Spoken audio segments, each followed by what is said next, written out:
Thank you all. Thanks for coming. Please be seated. Thanks for the warm welcome. Melman didn't get the dress code. And neither did I. Thanks for having me. I'm proud to be here on the 30th birthday of the Eagles. For 3 decades, Eagles have given great parties. But more importantly, they've supported our party. And I'm grateful. I want to thank you for all your help in years past. I want to thank you for your help this year. I want to thank you for your help for the years to come. And it's important because it helps us get our message out, which is an optimistic vision for our country. We have a hopeful philosophy. We understand that government ought to be limited and that we ought to trust people to make decisions for their lives. We understand that the best way to grow an economy is to allow small business owners and entrepreneurs to keep more of their own money so they can invest and create jobs. We understand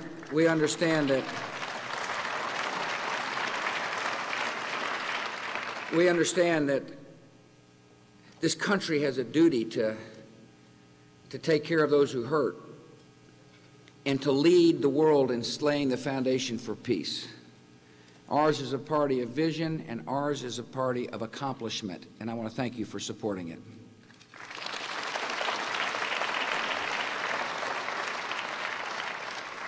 I gave a speech today earlier, and I was reminded during the speech that Laura and I are fixing to have a wedding anniversary. Sometimes giving speeches help kind of trigger the memory bank.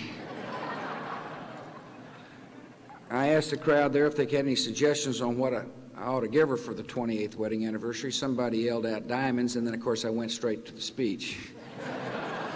But the reason I bring her up is she sends her love and her best to all of you all. She is a great wife and a fantastic First Lady for the country.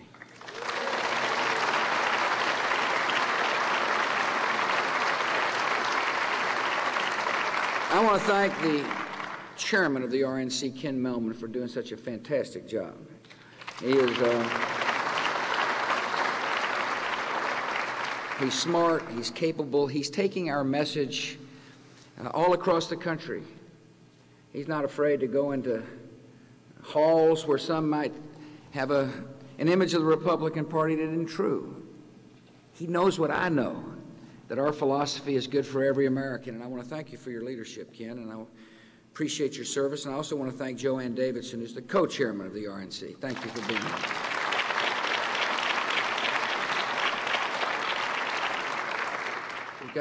I know we've got a member of the United States Senate with us, a man who ran a heck of a race, a really decent and honorable fellow, John Thune of South Dakota.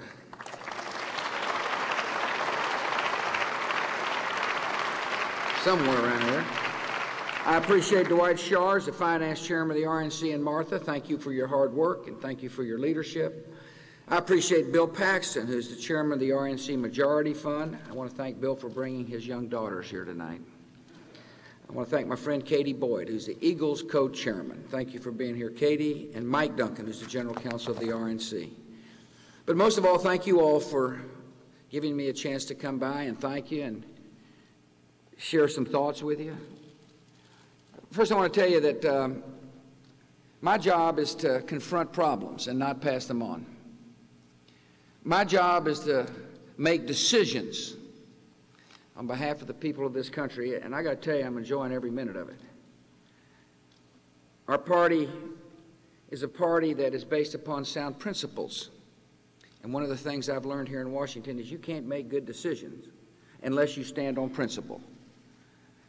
And that's exactly what I've done as your leader, and that's exactly what I'll continue to do.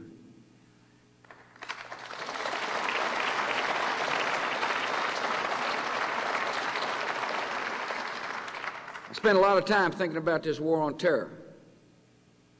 I wish I could tell you it's over.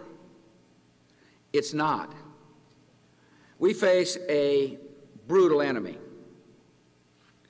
that has got an ideology and a strategy to impose their view on the world.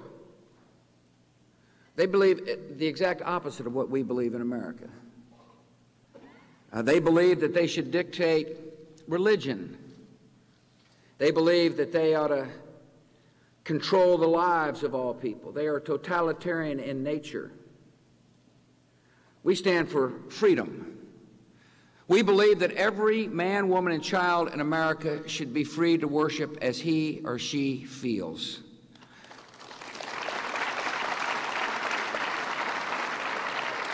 We believe that democracy is the best form of government to encourage progress and hope. We believe that women should be free.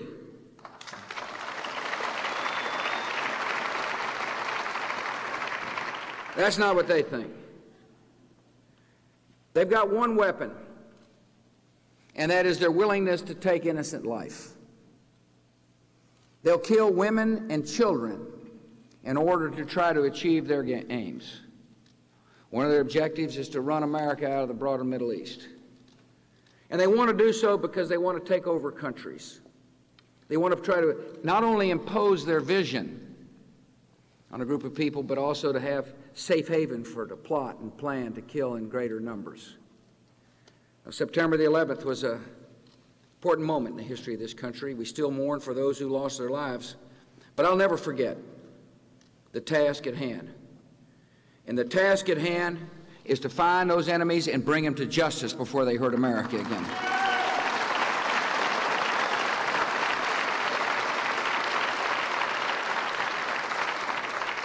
These folks, we don't face a set of grievances that can be soothed or addressed. No act of ours invited the rage of the killers, and no concession, bribe, or act of appeasement would change or limit their plans for murder. Against such an enemy, there's only one effective response.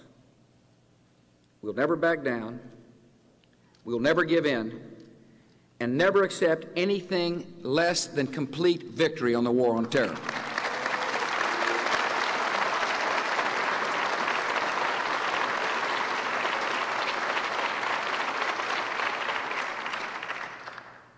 The killers have made it clear that Iraq is a central front in the war on terror, and we must understand that.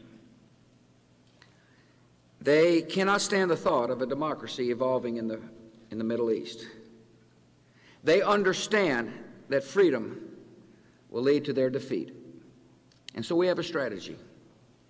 Our strategy is twofold. One, to pursue a security plan that says we're going to find these killers and find these foreign terrorists and bring them to justice so they don't kill innocent people. And at the same time, we're going to train Iraqi forces so they can do the job themselves. As Iraqis stand up, America will stand down. And we're making good, steady progress.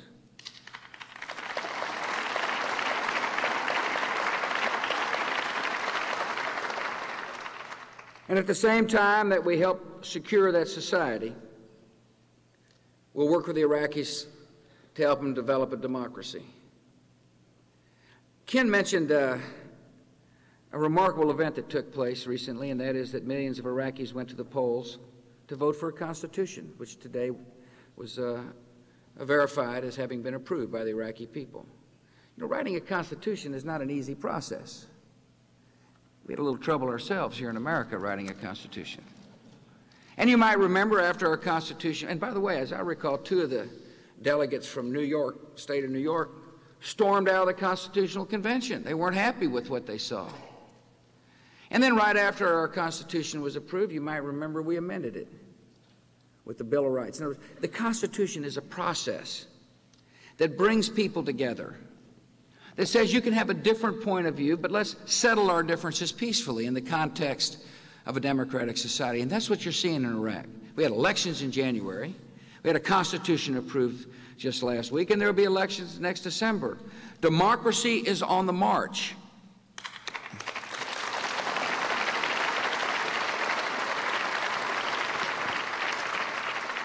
And that's important. One of the stories I like to share with people is my relationship with Prime Minister Koizumi of Japan. He's an interesting man. He's a bold leader, as we recently saw when he tackled postal reform in Japan. I like him a lot. He is a good friend. He's a good, strong ally when it comes to keeping the peace in the Korean Peninsula. He's put troops in Iraq because he understands democracy leads to peace.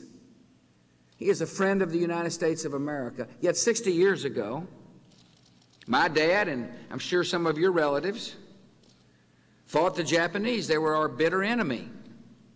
And so what took place between the time an 18-year-old Navy fighter pilot went to war and his son, as president, can say to a group of friends he's got a great relationship with the Prime Minister of Japan? I'll tell you what took place. Democracy happened. Democracy's got the capability of helping keep the peace.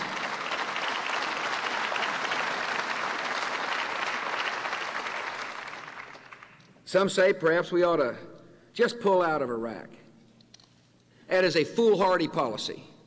It's a policy that would invite disaster not only for the Iraqis, but for the American citizens.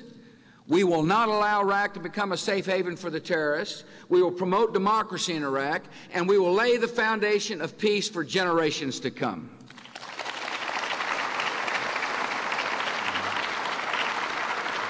Thank you all.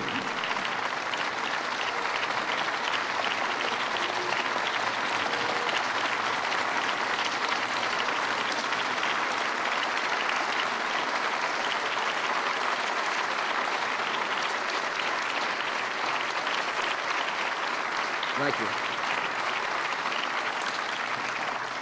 My biggest job is, or one of my biggest jobs is to defend our homeland. One way, as you can tell, the best way to do it is to stay on the offense, which we will do. We're dismantling al-Qaeda, one person at a time. It doesn't matter how long it takes or where they hide, we will stay on the hunt. And at the same time, we're protecting the homeland by changing our homeland security operations, by strengthening our intelligence. Intelligence is an incredibly important tool in order to win this first war of the 21st century. And so we've reorganized our intelligence services to make sure the President and those around me have got the best information possible to be able to protect the homeland.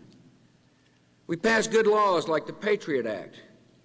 The Patriot Act is a very important piece of legislation which enables our prosecutors and law enforcement to share intelligence to break up terror cells before they strike. We've used it to good success to protect the homeland. The Patriot Act's provisions of the Patriot Act are set to expire pretty soon. I'll remind the Congress that the terrorists aren't going to be going away pretty soon. We need the Patriot Act. Congress needs to get the Patriot Act to my desk so we can have the tools necessary to protect this homeland.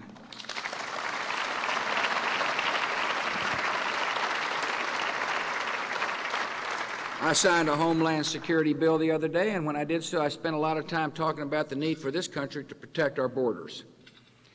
We have an obligation to the American people to increase manpower and technology, to increase retention space, to secure our borders. That is a solemn duty of the United States, and it's a duty I take seriously. And at the same time we do so, we've got to be realistic about people crossing into our country to work. We need to match willing employer with willing employee for jobs that Americans will not do on a temporary basis. We should not be granting amnesty, but we should be saying to a willing worker and willing employee, here's a reasonable way for you to be able to hire people. That'll take pressure off our border. Step one is to secure the border. Step two is to have reasonable immigration policies. That will mean our border control agents won't have to worry about people sneaking into the country to work, and we'll have the time to stop drugs, guns, and terrorists from coming into America.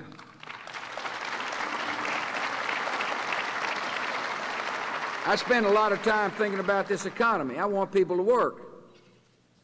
We want the small business sector to remain strong. I want you to know I understand that most new jobs are created by small businesses. And therefore, the policies we've implemented have been aimed at the small business sector. And that's starting with good, solid, sound tax relief. The tax relief we passed is working, and Congress needs to make the tax relief permanent.